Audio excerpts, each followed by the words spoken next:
a strinta, o coserà, lo vai, se faccia barraniera, una ramita, pensa, viciocchetto, una ramita, pensa, viciocchetto. Tendo a oggi chi c'è, fotta, canta, di soriga mia, aia bobia, no, lo pro che ci sia. Oggi mala fa sapore per rimbuchino con bene da ascoltare, lascia andare, viciocchetto. Ricordi che scorrono veloci nella memoria, pennellate sicure di un passato dai contorni spesso foschi. Quella di Lucrezia Lentini Mineo è una storia che sgorga senza troppe domande. A parlare sono vecchie foto ingiallite che fanno ancora sentire il profumo dei fiori, quelli di una terra non propria, le voci di ideali mai sopiti perseguiti a costo della vita. Figlia di Andrea Lentini, esponente dell'antifascismo, Lucrezia racconta per Feminas le vicende di una famiglia unita nella persecuzione, che a ogni grande gioia affiancava un grande dolore. In una casa dove ogni oggetto, anche il più piccolo, conserva perle di storia, il racconto di una figlia coraggiosa, ma anche di una moglie che corona il suo sogno d'amore e di una tenera madre.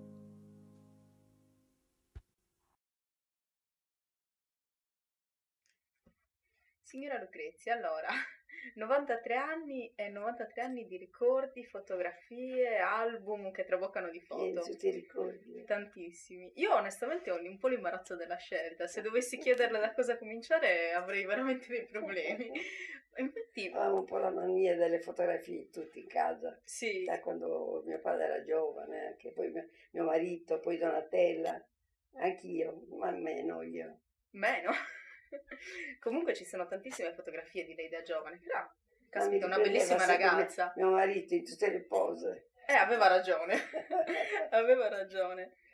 Ma ascolti, qual è il primo ricordo che le viene in mente, guardando anche queste fotografie? Guardando cosa? Guardando queste fotografie, qual è il primo ricordo della sua giovinezza? Quando guardo una fotografia fatta a Lipari, quando era confinato mio padre, che avevo 5 anni, con un cagnettino in braccio, e me l'aveva fatta lui con Rosselli, Carlo, quello antifascista che avevano trucidato a Parigi, no?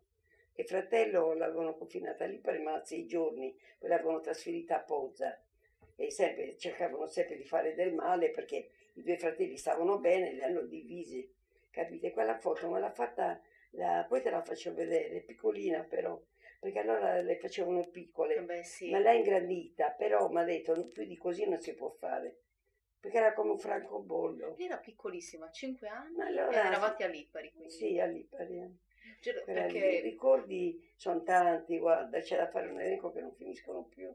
Anche perché comunque lei ha avuto una vita pienissima di vicende, sì, purtroppo molte negative. Anche, ho avuto un marito meraviglioso, innamorato sino all'ultimo, coccolone.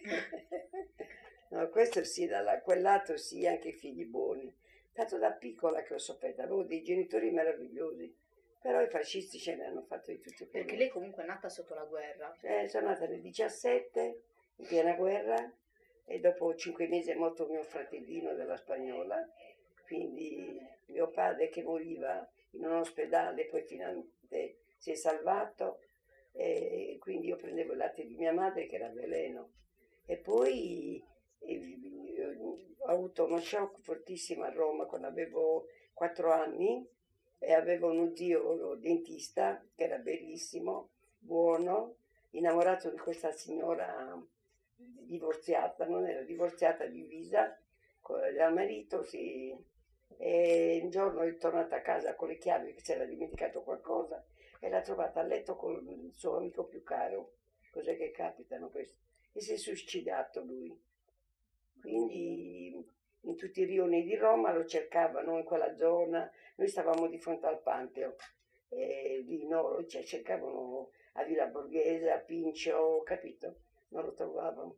Poi malauguratamente un giorno venne questi poliziotti a dire che avevano trovato un cadavere sotto un cespuglione a Villa Borghese. Bisogna andare a identificarlo. Io ero sola con la domestica che si chiamava Margherita, che tutta la vita è stata con noi. E mi ha messo il cappottino, che era freddino, e mi ha portato lì. E lì è stata stupida. Stupida è stato il custode che mi ha fatto entrare. perché allora la camera mortuaria non era a cassetti come ora, stavano sul marmo e io c'ho, guarda, come davanti agli occhi, i marmi, due ragazzini bruciati, nudi, con un affarino nero qui davanti e mio zio che io adoravo, morto sul marmo, anche lui nudo con questa faccia davanti. Sono svenuta, mi hanno portato direttamente all'ospedale dei bambini perché hanno chiamato mia madre e sono stata 2 mesi nell'ospedale dei bambini perché ciò che, a parte lo shock, e io sentivo l'odore brutto della camera mortuaria, perché non è come adesso stanno nei cassetti, quindi sono ricordi che non riesco a togliermeli dalla testa. Poi tutte le angherie che abbiamo avuto dai fascisti. Lei ha una memoria straordinaria. Sì, ricordo tutto. E ogni volta che ci incontriamo, da quando avevo 4 anni, io ricordo storie. tutto, guarda, tutto.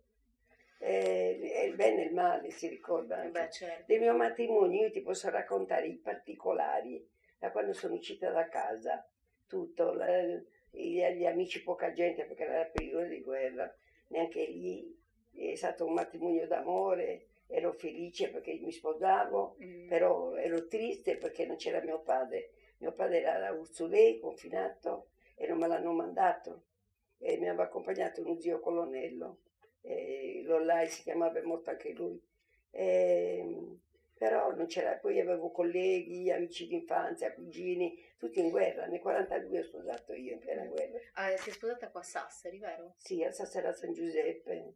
Beh, allora lasciamo per un attimo tutti questi ricordi tristi. Pensiamo al giorno che comunque è stato per lei il coronamento di veramente un sogno d'amore. Sì, è stato d'amore. Ricostruiamo, Poi, facciamo un po' di pennellate, visto che tra l'altro lei è anche madre di una pittrice, un po' di pennellate di colore di questo giorno del matrimonio. Il matrimonio, ho detto, dai, ero felice e triste, ho pianto moltissimo. Avevo un fazzoletto grande di lino ricamato, mi aveva regalato una mia amica, me l'ha infilato qui, c'è tanto ti scioglierai in lacrime, aveva azzeccato, davvero era così bagnato il fazzolettino che l'ho infilato nella tasca di mio marito, era in divisa lui, che era tenente, no? E gli ho infilato perché io dove lo mettevo, il fazzolettino. E quindi ero felice anche perché il matrimonio era come io lo sognavo, l'abito bianco, il velo, la guida, l'adobo in chiesa. Tutto anche le carrozze. Anche le carrozze, perché c'erano le macchine ma non c'era benzina. E allora io ho affittato tutte le carrozze di Sassari, in più amici che avevano la carrozza, anche il professor Pieti del Policlinico me l'ha prestata, ed erano 12 o 14 carrozze, non mi ricordo, ma era bellissimo. Andando a San Giuseppe in carrozza tutti ci applaudivano, che non era di moda allora applaudire. Però un matrimonio da principessa. Bello, sì, molto.